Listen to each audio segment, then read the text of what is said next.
to all the geek enthusiasts and nerd aficionados. Mess 5150 from Malice Corp here to talk to you guys about Preacher. Preacher. We're going to talk about episode 12 on season 2.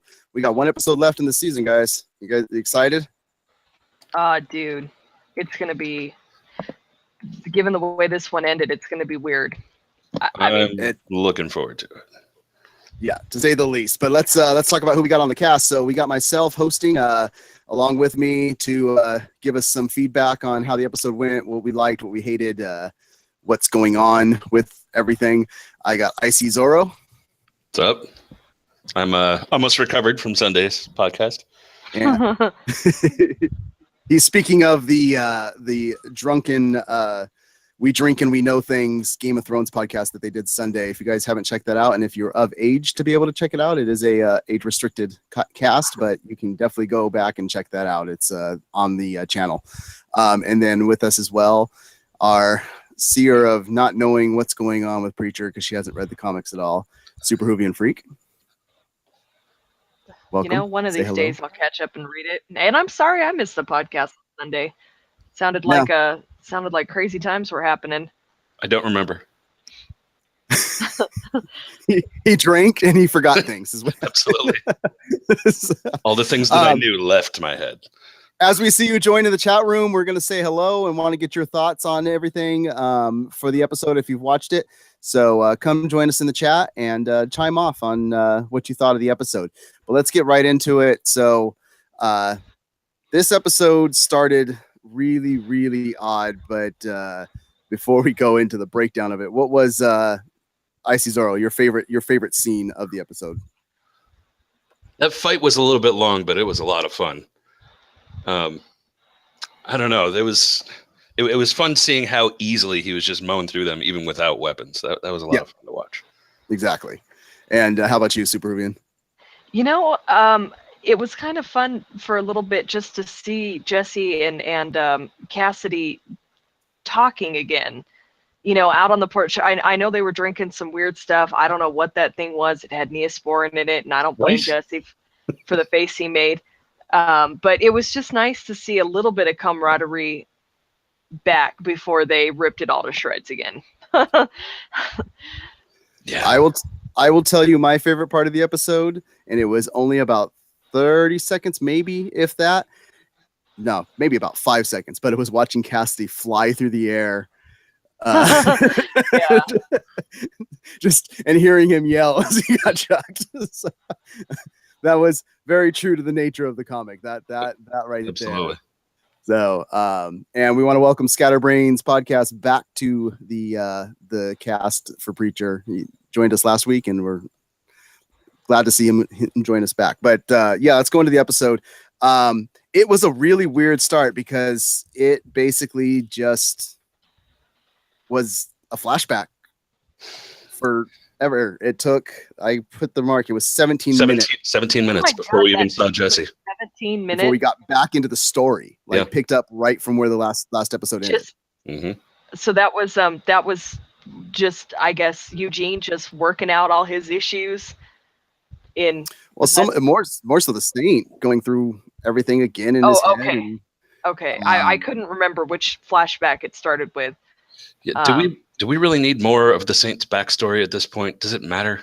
No, wasn't it the same footage that we got back in season 1? Didn't they just reuse it? Yeah, for the most part, we got the one scene of showing him happy and, getting baptized and, which I found interesting. I wrote this down, but then I looked at it again afterwards, but I put Saint baptized in the same water that he got dropped in because it looked like the same type of lagoon at first, but then when you saw the lagoon again later, when they were pulling the truck out of it and swapping the trucks out, I'm like, okay, it's not the same. And plus he's from Texas, so it wouldn't be in the same area. But we did get, we got past that and we got into Cassidy and Tulip talking and discussing kind of what's going on with Jesse and stuff like that. I mean, what were your guys' thoughts on that whole scene? That they were going to leave. I honestly thought they were just going to pack up and leave a note that said, screw you, we're going to Bimini or off to Bimini or whatever that B place they were going. Bimini, yeah. Bimini, yeah, Bimini. And we got from Econ in the chat room that his favorite part was Tulip actually being Tulip and standing up for Jesse, which was very true to comic. And yes, absolutely, that was when she came at the Saint. That yeah, you know, she overcame her PTSD that she's been having with that whole thing. And well, that's all she needed was to just kick his butt. Like, really, you know. But she's not gonna. No, I know. No, but she tried. I guess that was enough. With Cassidy and Tulip talking about whether or not Jesse was coming back and talking about possibly going to Bimini or whatever, I really liked how they, the way that they shot it, where like he was just getting distracted by like her neck or her lips. He was like enthralled with the idea of just being able to have her to himself for a while. I know. Yeah, and once again, there's something that is really true to the comic. Cassidy being infatuated with her. Absolutely. But she's not. I still don't like how much of the love triangle they're trying to set up type of thing in this versus the comic. It wasn't until Jesse basically disappears for a while that Cassidy and her really start having some type of emotional connection. And it's just, it looks like they're really trying to push that love triangle thing. And yeah. Well, she's like not you said, on. And like you said, that is true to the comics. Like he's got it pretty bad for her in the comics. And bringing up what's in the chat room, I was thinking the same thing, Scatterbrains. He mentions that during the talk, it focused on Tulip's neck and heartbeat, and you think Cass was having some cravings. Certainly a possibility. It's possible. Maybe he's watching Dennis do his thing, and he's getting a little jealous of the, you know, no strings lifestyle, I guess you could say. The no guilt, no, you know, blood banks, no whatever. He's just living his life, and there's no shame. So I don't know. Maybe he could be. Maybe it's a weird thing with vampires. I don't know. Maybe he wants to turn her and make her a vampire too. Well, you know, if you're actually in love, if you think you're in love with somebody, wouldn't you want to turn them and spend eternity with them? So yeah, maybe that's a possibility. Maybe like 100 years on, 200 years off. Something like that, yeah. Exactly.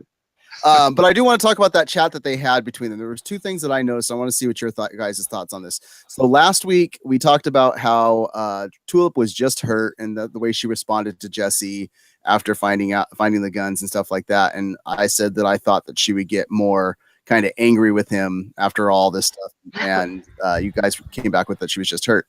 The whole interaction between her and Cassidy when they were talking about who's the leader and stuff like that. She was back to being more angry style than before. And that was what I was expecting to see. And she even brought up, I don't care what, you know, I'm sick of talking about Jesse. I don't care about it or anything anymore. And she finally snapped on it. I mean, do you think it's just with Cassidy? It was a long time coming. Yeah. So do you think it's just with Cassidy that she's going to do that because she knows she can kind of push him around a little bit, or? Yeah, because she immediately cowed when Jesse came back, you know? I mean, not immediately, but she kind of reverted back to, all right, you know, you're here. We were going to go to Bimini, but, you know. Yeah. I like when he was like, well, who left you in charge? He said, I thought I was in charge when Jesse wasn't around. She's like, you in charge? You're like third at best. Yeah. He's like, not in charge of me. Well, yeah, no, I'm not in charge of you. And you're not in charge of Jesse. Well, third is so bad, you know. There's lots of people that I'm in charge of, and that's another question I wanted to have about that conversation. Is this foreshadowing? We've already known that they've already foreshadowed something in this series that didn't happen in the comic books. They foreshadowed there's other vampires out there that So is Cassidy a leader in somewhere in the vampires when he's saying he's in charge, or is he just bluffing? Is he just certainly didn't talking seem like I think it's just. From that, I think he's bluffing because he can't control anyone. Yeah, but that phone conversation that he had with the other vampire, he was essentially asking permission to turn Dennis, right? So yeah, I don't think he's in charge of anything. Well, was he asking permission, or was he saying that we're gonna turn another one? You know, what's the implications of that if we do turn somebody else? Was he? I just remember them being like, "No, don't do it. You can't," or something like that. And then he did anyway. And yeah, if you guys aren't in the chat room, we do have fun stuff being said in the chat room. But Scatterbrains, yeah, Cassidy does have a definite conversation about skin. Yep. Yep. He seems to believe that it's put into a lot of things. That helps out with a lot of things too. But I mean, clearly the guy doesn't know how to make a drink. Too much Neosporin? What? I don't know. That was really gross. But I don't think Cassidy's in charge of anything. If he is, he's terrible at it. He can't even control Dennis. And Dennis is his own kid. You know, nobody listens to him. He has like no power. I don't know if that's true outside of this. He has like no control. I think it sounded like he was just calling up an old buddy, you know, and bouncing off ideas like, hey, I'm kind of thinking about doing this. Like, you know, maybe that guy did it in the past and he wanted some advice. But I don't think he was asking permission because clearly he went ahead and did it anyways. So, so you said he can't control Dennis. Yeah. Is that what the whole thing is with the dog? Is he more fearful that Dennis is eventually going to feed on the dog, or is he just trying to get some type of control? No, I think it's control. Okay. Yeah. Foot down, and Dennis is not listening in any way, shape, or form. Yeah, because it's a dog. He doesn't care if the dog gets eaten or not. He cares whether or not Dennis is feeding, you know, irrationally or dangerously. But yeah, he doesn't actually care about the dog.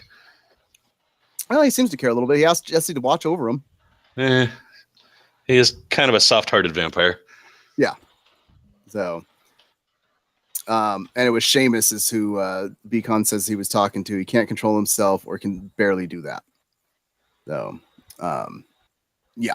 So, let's talk about our two favorite characters on the show that we get the most responses back on Twitter. So, Malcolm Barrett and Julianne Emery, who are always fantastic on Twitter. If you guys don't follow them on Twitter, please follow them. They are awesome. They are awesome.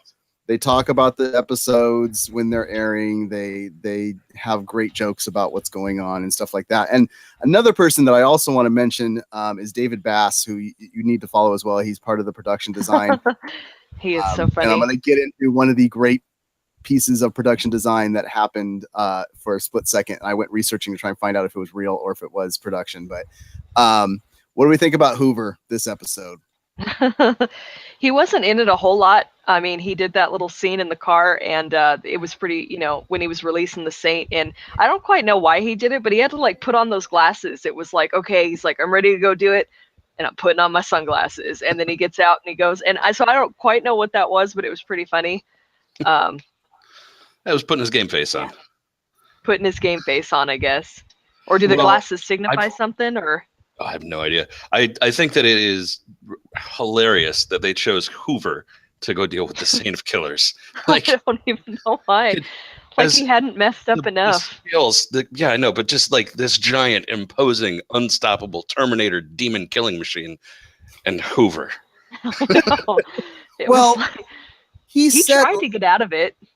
Yeah. Well, he said last week that this wasn't what his position isn't what he's qualified for and stuff. It looks like we saw what Hoover's qualified for. He looked through that book of schematics. So it looks like Hoover's a lot smarter than we take him for, at least on the intellectual side. He's very intellectually. He just has no common sense. Classic case of book smarts, no street smarts. Exactly. Yeah. He doesn't know how to read people. Mm-hmm. You know, he's an awkward book nerd. Well, what do you guys think he was looking at, schematics wise? I want theories on this. I have my own. I have to think back on what the schematics even look like. Just to chime in on what Scatterbrain said, I think they did it because if Hoover got killed, who cares? They could get to the Saint another way, which is pretty much true. The schematics he could have been looking at, I don't know, maybe a way to take out the Messiah, the Christ child. I know Hair Star wants to get rid of him to put Jesse up on the metaphorical throne. So would they have to eliminate the Christ? I would think they have to do something about Humperdew. Humperdew. Yeah. And I'm sure that the security there is pretty tight. I don't know. They still have to face off against the Old Father if they want to put that plan in, which is something that hopefully is going to come up next episode. But that's a fairly important character in part of the comics there. He's like the guy that's in charge of the Grail overall. Yeah, and that's my assumption of the machine. Is I'm wondering if it is schematics for the Hell machines, because we now clearly know that the Grail has something to do with Hell, and how. That's what Beacon said in the chat. Okay, awesome. So I didn't see that, but yeah, and I mean, but you can control a little. You can pick how you want to do your Hell thing, and speaking of picking things, we do have a nerd fight poll going on this week that goes through to 2 weeks. It's the best Game of Thrones character. It's at malice-corp.com. You guys haven't voted on that. Go vote every 12 hours for the winner. We're duking it out amongst the cast members to try and pick that. So, shut up, you. So, but yeah, that's what I was thinking, was that it was a Hell machine, and if you get one of those on Earth, could you imagine the power you would have over people? Oh boy, if you've got Jesse as a figurehead with Genesis in him, and then the other side of it, so that's both carrot and stick, but then you've got even bigger stick with, here, live your worst fears and nightmares and memories for the rest of however long. Yeah, that'd be pretty significant control. And then what they're saying in the chat is that he was looking at schematics on how to extract a soul. So that makes sense, because if you want to give the Saint back his full power, you extract the 1% of Jesse back out of him. Mm-hmm. And now I wonder if now that they've done that, do they keep it and use it for something else? Does it automatically revert to Jesse? I mean, that's if the Grail now has part of his, if the Grail now has 1% of Jesse's soul, I'm worried about what they could do with that. Yeah. So, but yeah, so we get the Saint released, and he goes. We asked if he would be drawn to his weapons last week, and clearly that's not the case. Yeah, because he didn't know where they were. He asked Tulip where they were, and she gave him the one answer that we knew, Rio. So that was a great shot scene, by the way. The just the way that she walked past that empty doorway for the trash and then came back, and you're like, she just kind of slowly creeps around, and the camera slowly pans over till you see him standing there. I thought that was a fantastic direction, fantastic cinematography. Yeah. Yeah, no, I absolutely, yeah. And then we see that Hoover and Featherstone are watching what's going on, and they're saying it's worse than what do you guys waterboarding? Worse than waterboarding, yeah. Yeah. It's just so random. It makes you wonder, like, they waterboard at the Grail because you would have some kind of experience. If you can actually make that comparison, because that's not like a normal comparison, Well, I mean, we saw the trials and testing that Air Star had to go through. So yeah, they definitely do some weird stuff there. Yeah. Yeah, they definitely go through tortured things and stuff like that. So, so we get back into Hell too. So that's what you were bringing up about Eugene. We see how everything works, how Hitler knows to get out of Hell, and it's that they have to fight against the machine that's there in order to open a secret door that will let them out. Mm-hmm. The back door, I guess. It was interesting. It was nice I hope that they end that, because I don't think I can take any more flashbacks of anyone. Whether it be Eugene especially. I mean, we saw again another 4 different simulations of the same thing, of watching that girl kill herself, and I was just like, man, like, this is like, it is interesting seeing him without the whole arse face thing going on, though. I like being able to understand what he's saying. Once again, guys, come in and check out the chat room. Scatterbrains put in a comment, when Hitler and Eugene are calling for the ducks, they climb over a room with a baby crying. Then Eugene looks at Hitler and is like, babies? So there are babies in hell? Asshole babies? I don't know. That's not what I took. I took it that somebody really, even because they're looking in on people's hells. When they're, I'm pretty sure that was the 50s lady with the cat's eye glasses. She burned her kids to death. I think that was her. Something like that, yeah. Okay. So that's what I was thinking. But yeah, I guess there could be like really evil babies in hell. That baby was a real dick. I hope it burns in hell. Exactly. It's a crying airplane baby. Yeah. Don't pee on your dad when he's changing your diaper. You'll go to hell for it. So, yeah, I don't know on that, but yeah, I want to know what your guys' thoughts are on the different little things that Eugene had happen to him, because he got past the girl, and then we got the father coming in with the arseface as well. It was after the mascot that molested him or whatever. Yeah. Yeah, that was insane. I wasn't expecting that. No. He shot him in the chest, I'm assuming. Yeah. I think it was really interesting. He essentially went through years and years of therapy getting over that stuff in about 3 or 4 minutes. I know. Like, it should be hell should be billing him. Well, I guess when you have Hitler, seriously, as your psychiatrist. I just love Hitler getting annoyed on the sideline, like, fight it, Eugene, fight it.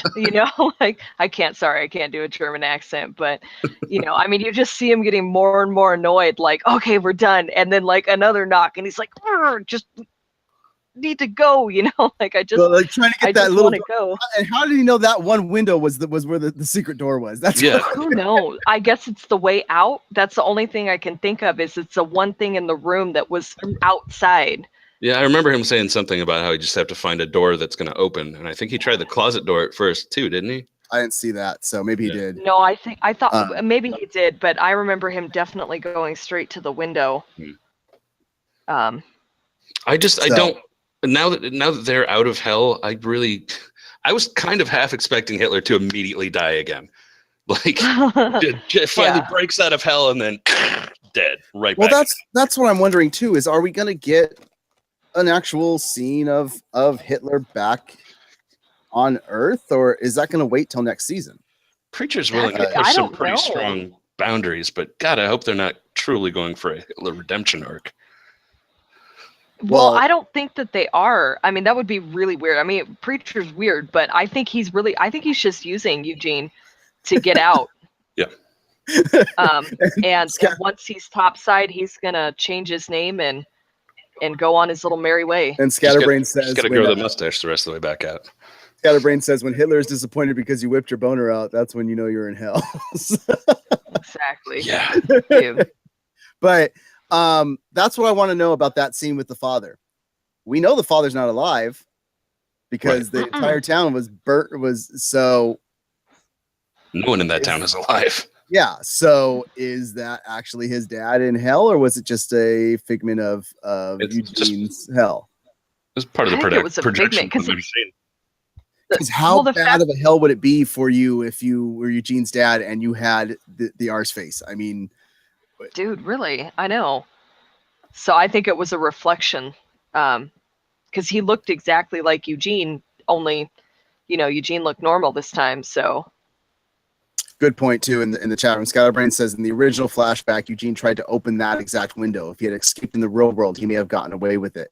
Hence that wind being his back door. No, that makes sense. Very philosophical. Didn't even think about that. That's good catch on that, Scatterbrains. Makes a lot of sense. That makes a lot of sense now that you think about it. Yeah.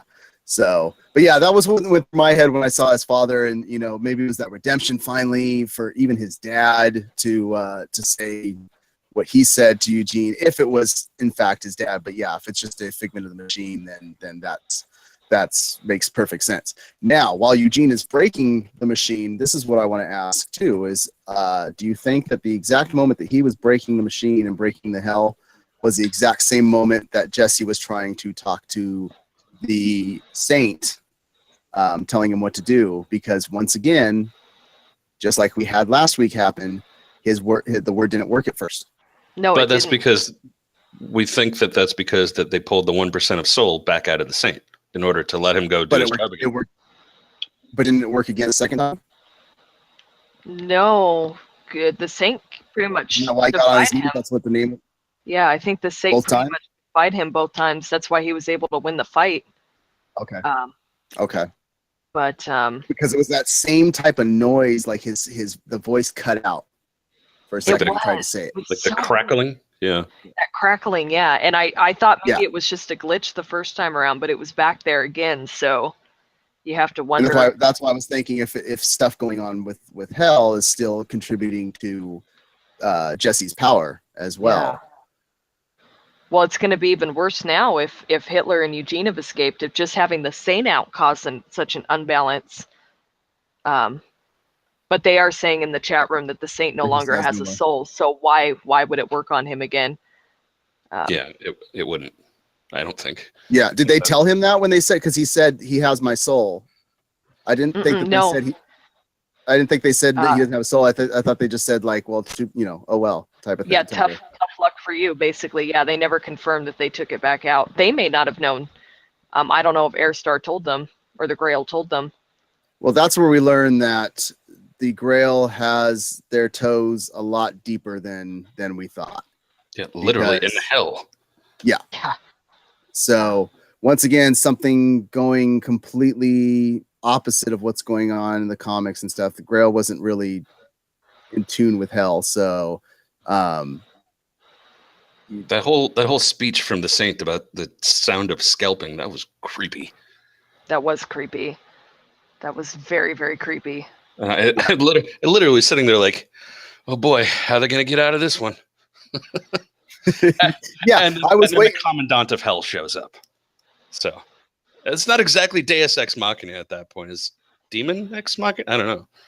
The MacGuffin comes in to save the day. This is what I wanted to talk about with David Blass on the production value of stuff. So while the fight was going on, we saw a book fall on the ground. I don't know if you guys caught the book, but it was The Future Will Be Better Tomorrow by Dan Quayle. Oh my God, no, I didn't. I should have. What a terrible book. Well, here's the thing that I went and looked up. I was like, was that an actual book? And it's not. There's no book out there. It was a quote from Dan Quayle, which the funniest thing, knowing who Dan Quayle is, it just spelled potato wrong. Yeah. I looked deeper into some of his stuff as well. And Dan Quayle is mentioned in the video game Civilization because they have the ranks of historical figures. The lowest ranked historical figure is Dan Quayle in Civilization. So he was just a master of malapropisms even before W. Yeah. Yeah. And so, I mean, the fact that Jesse sees that specific title, The Future Will Be Better Tomorrow, you know, he's kind of in a rut because he had a chance to talk to God and realize that he blew it because he didn't realize Dog was God man, or God was Dog man. The reversal happened there. And so now he's just kind of done with it. He thinks that there's no way. And he even has a line. He says, you know, we met God. We met Man Dog. You remember Man Dog? Is that really the kind of God that we want to follow? Mm-hmm. Which to that,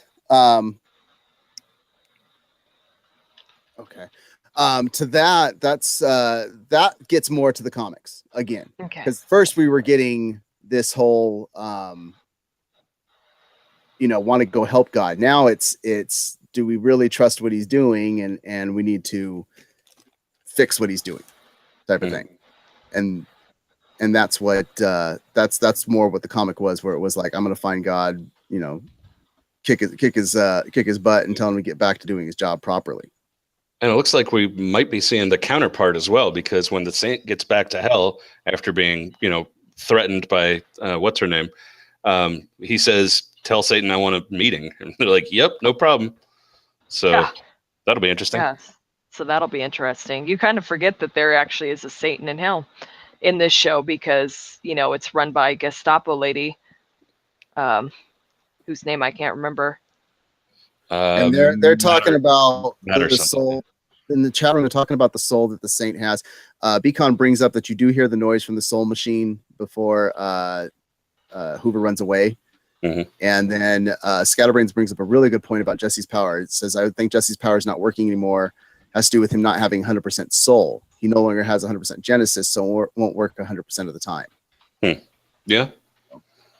That would fit with the soul machine noise being the same. If it's that crackle, yeah. And if they have it, so then they have. So if the Grail has it, then they have some leverage over Jesse. And this is this is the big thing with this episode is it's really straying from the comics at that point because Jesse is more willing to work with Airstar. I remember in the comics that being sort of a like, well, we'll play along, but mostly just to see how this whole organization is set up, rather than actually willing to work with them. Scatterbrains is asking, do you think that the Grail gave Saint his weapons back? And I'd say no to that, just because they don't want him to kill Jesse, I don't think. But and that would have him kill him if they went and got his weapons, but he would have to have him back by the time he got to hell, and they definitely didn't give him back to in hell. He actually said he wanted to talk to Satan when he got there. Yeah, and well, you have to find them. They're in the mail to Rio. Yeah. Well, I mean, sorry, the sword Grail's got their toes in hell. I'm sure they could get the guns from Rio. I don't know, man. There's hell, and then there's U.S. government-run institutions. The postal workers. All I'm saying is one is a little more confusing than the other.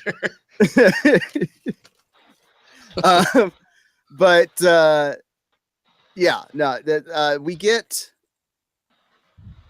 Beacon says the Grail has the weapons, so okay.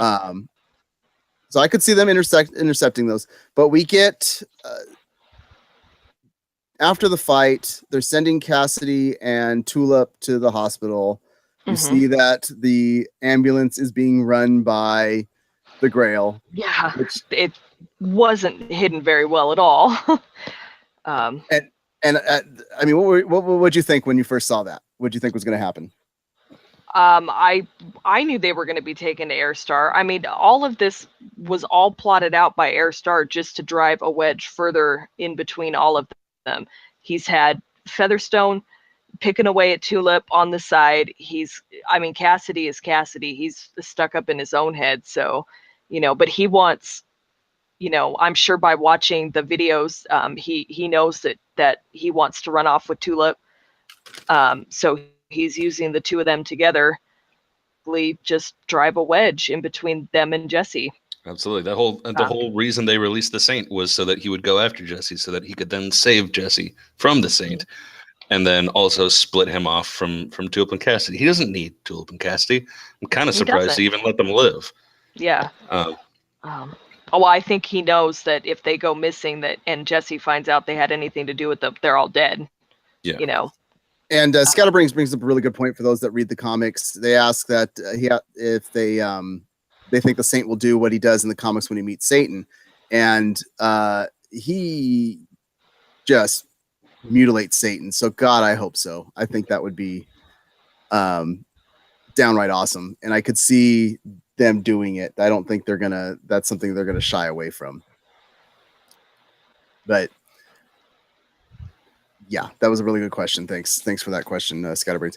So they get in front of Airstar, and we get probably what I think is the best talking scene from Cassidy the entire episode.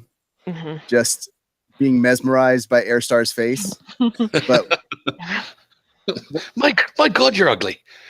Yeah, the favorite part of mine was it's like a school bus crash. It just can't look away. It's it was it was a good scene. It was a good scene for all of them.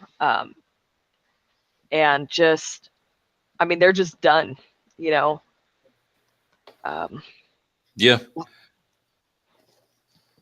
yeah, and Scott brings up when he kills off Satan. That's the whole reason he becomes the god of death, which assumption that's going to happen. But yeah, I mean, what did you think about the interaction there? I thought once again, Airstar was a lot more cooler than expected to be with them. I love the way that he just kind of lays things out logically. Like it's all pretty well thought out and it's fairly reasoned. It's insane for the most part, but he definitely lays it out in a way where they could be like, you know what? I hadn't thought about it like that. He's not a dumb dude. He's a smart guy. He got to that position for a reason. Yeah, definitely. Yeah, but I mean, he's still manipulating a little bit because he's still trying to cause. Last episode was trying to create the doubt in Jesse towards the group, and now he's doing the other side where he's creating the doubt inside Tulip and Cassidy. Absolutely, and it's working. Yeah, it's definitely working. I mean, he did what he wanted to do. Go ahead.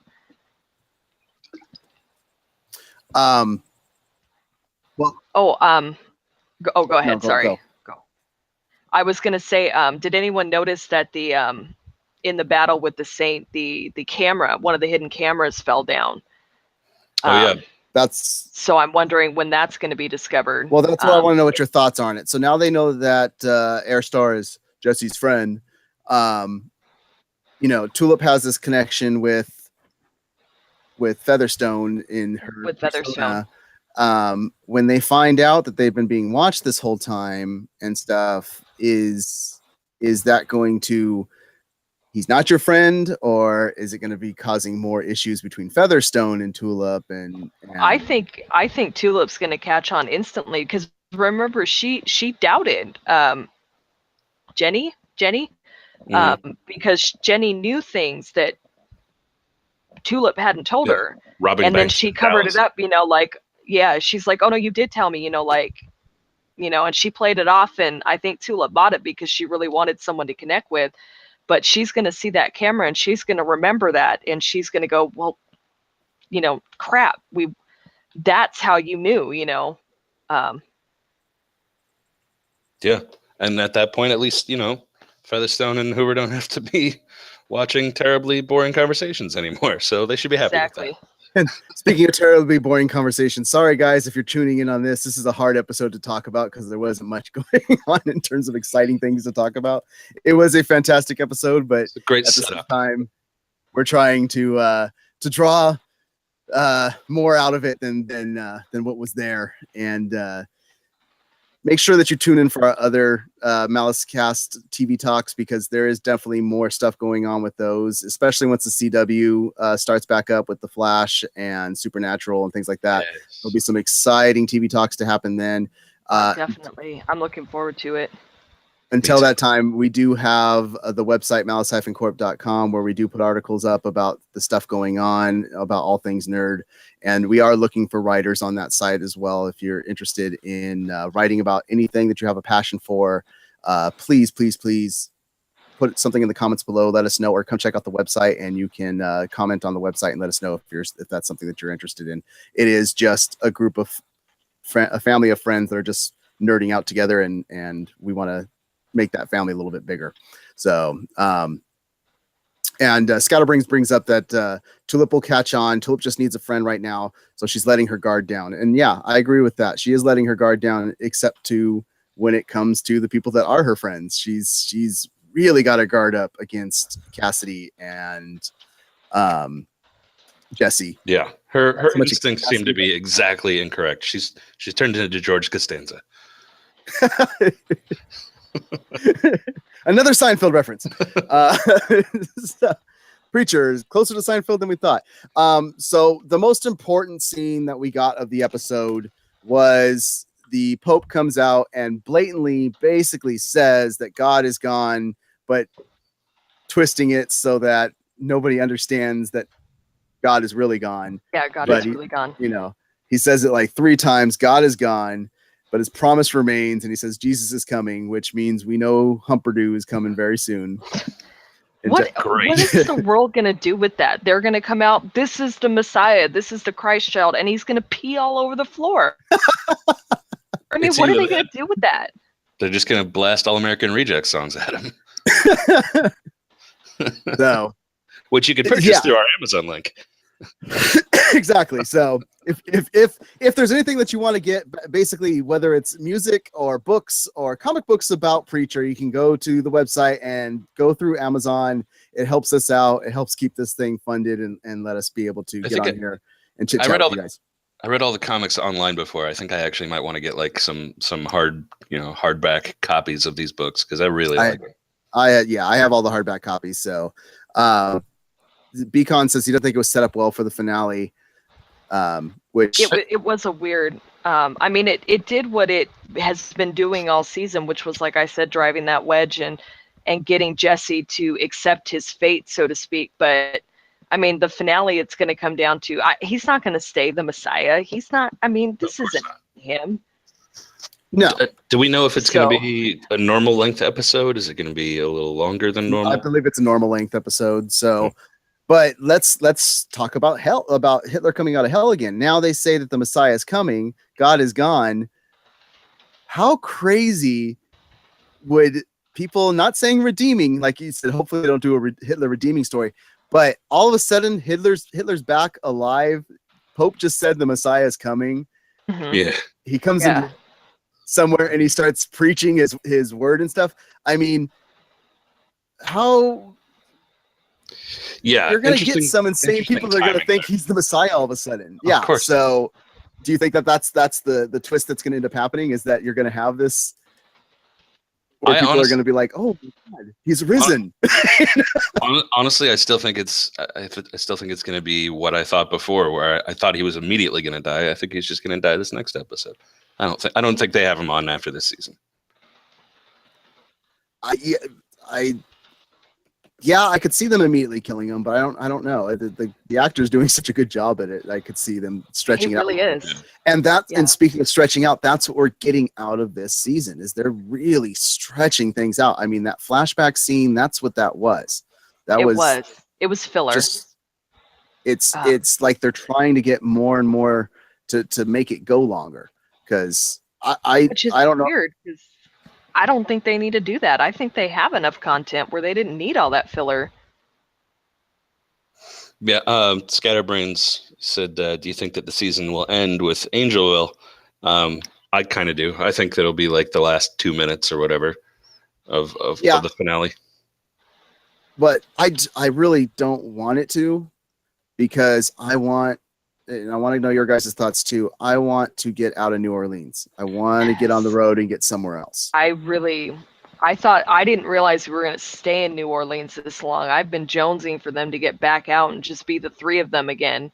Mm-hmm. Even if the Grail's following them or whatever, because I do like Hoover and Featherstone, obviously, but just get the three of them back out on the road. This is where all the problems have started, because they're just cooped up and they need to just get out. Got that sweet car, might as well use it. And they're all saying that in the chat room that Hitler will die immediately. They said people will praise him, but more people hate the guy. And Beacon brings up, I could see him getting hit by a bus or something random. Yeah, that's exactly what I'm saying. Yeah, it would be hilarious. It would be hilarious to do that. A falling safe or piano. So yeah, something that would be absolutely awesome. But I want to get your thoughts on the episode, to just as a whole. I'm going to go with Super Hoovian first, because she hasn't read the comics. I want to get somebody's opinion straight from a non-comic reader. How do you think the story is going? Do you think it's meshing well up to this point? It's a little chaotic, but it does follow a very basic storyline. So yeah, it's all flowing, and I can see where they're going to the finale. And they've had a few bumps, it's been a little bit drawn out, like you said. But I can they have a clear vision, and they're definitely gonna do their finale for what they've been setting up all season. And I really hope that the whole Hell storyline pays off. I hope the intersection of the two main storylines is worth the wait, because otherwise, that's just unfortunate. Otherwise, it was just pointless. A few laughs here and there.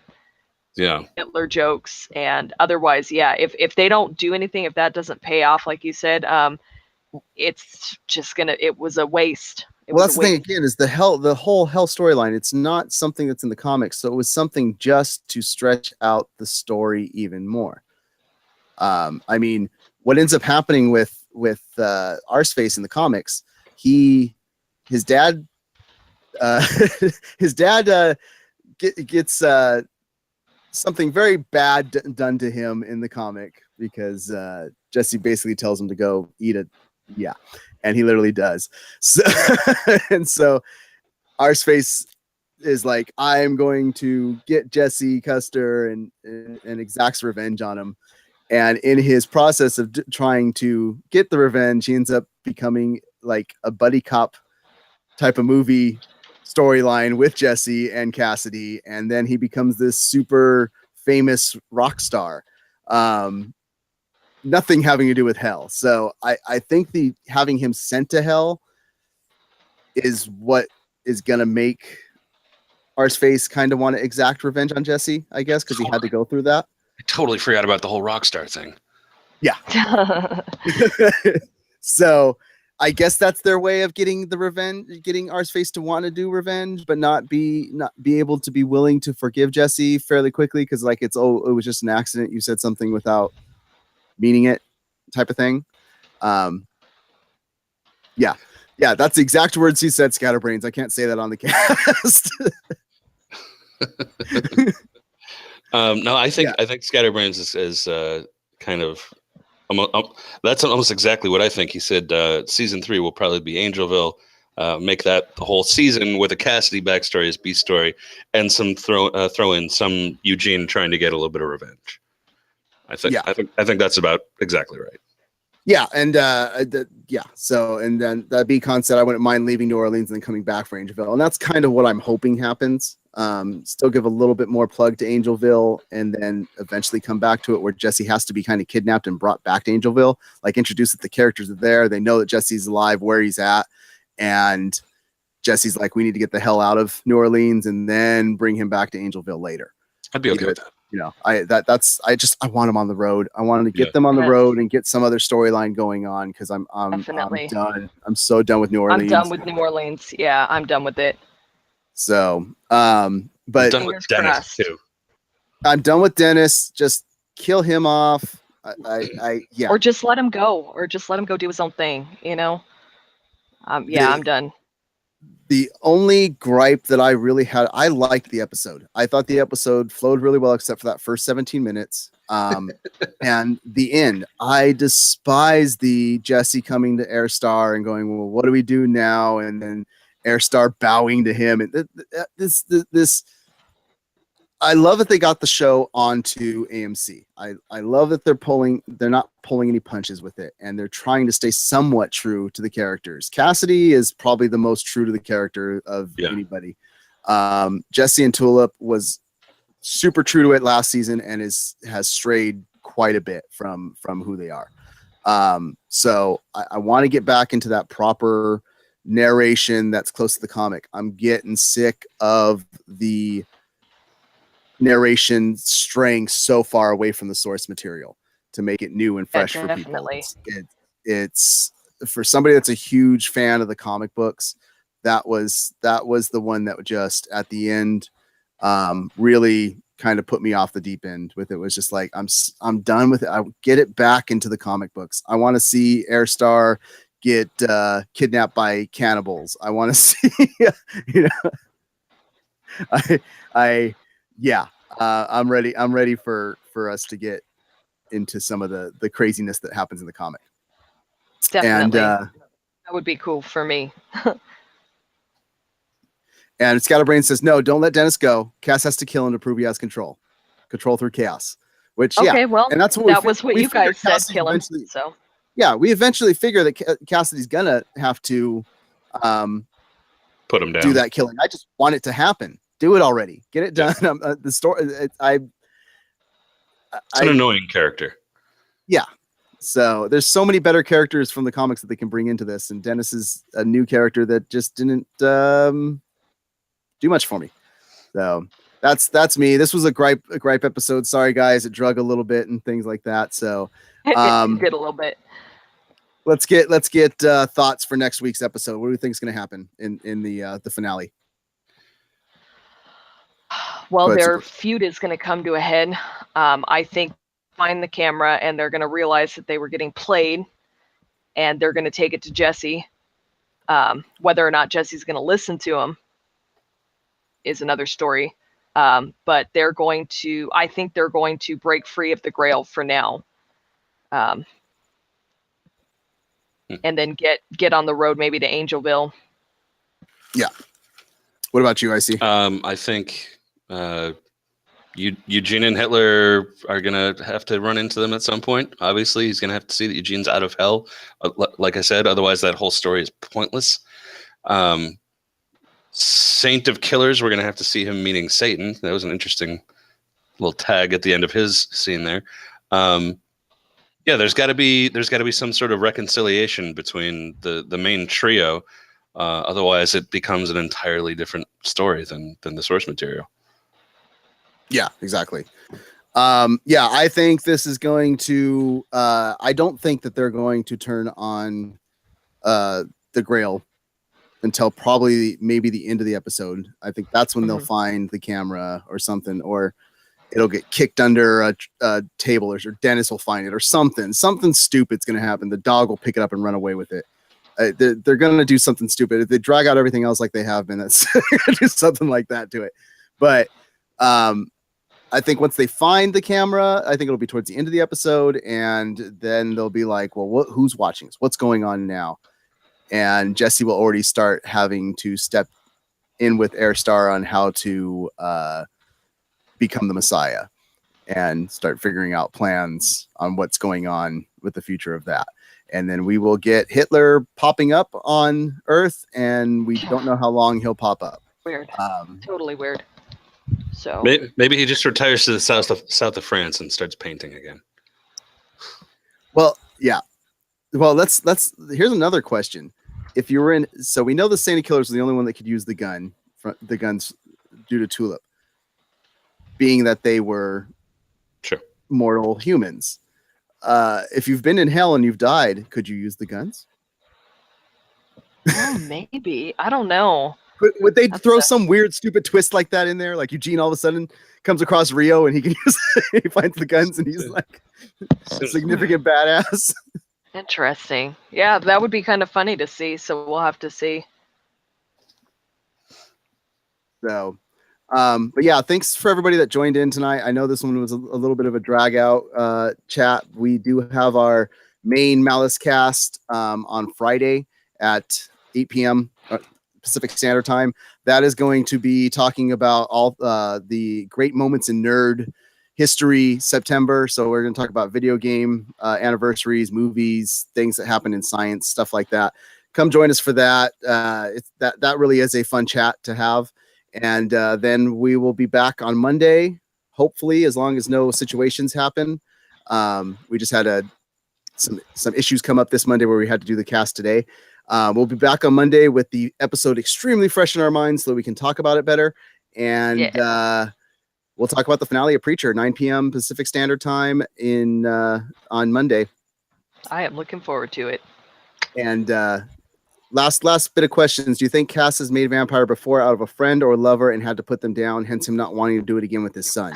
They haven't alluded to that at all, so I don't think so. But, if they did, I'm sure we'll get a flashback about it next week when he has to contemplate killing Dennis.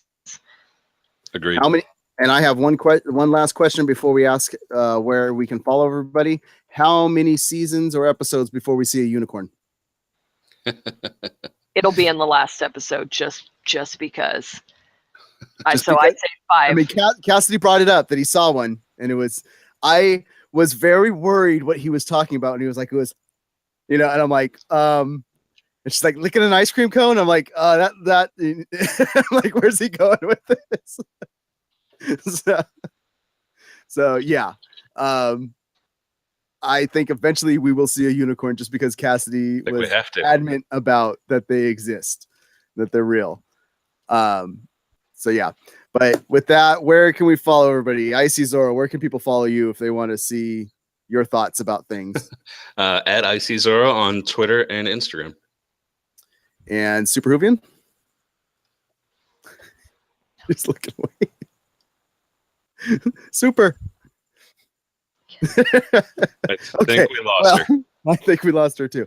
No, I'm here. Sorry, my roommate was like, I knocked on your door, but you didn't answer. I was like, but you can follow me on Twitter at Super Hoovy and Nut. It's usually a really good time, especially like I said, Monday nights. We do interact a lot with Hoover and Featherstone.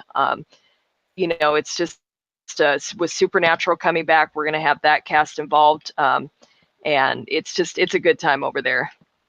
Yeah, and I mean, if you are fans of Preacher and the cast, like I said, make sure to follow Malcolm Barrett and Julianne Emery.